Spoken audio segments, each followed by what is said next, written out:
What is volatility? In short, it's a result of three things: frequency of wins, win amount, and overall risk. There are 5 types of volatility: high, medium, medium low, and low. In high volatility games, the player wins more money, but less frequently. For example, in the game Book of Dead, you can win up to $500,000, but in these slots, the player risks the most amount of money. In low volatility games, the player wins many times, but the amount is smaller, the same as the risk. In this recording of the game Wild Scarabs, you can see exactly that.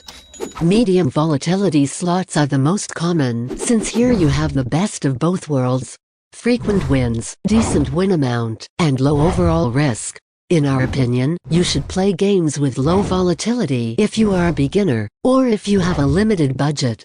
We recommend medium volatility games if you are a bit more experienced and if your budget is bigger. And lastly, we recommend high volatile slots if you are an advanced player and if you can afford the risks. How do you find a game's volatility? If you cannot find it on the website, you can try the free version of the game and see how many times you win.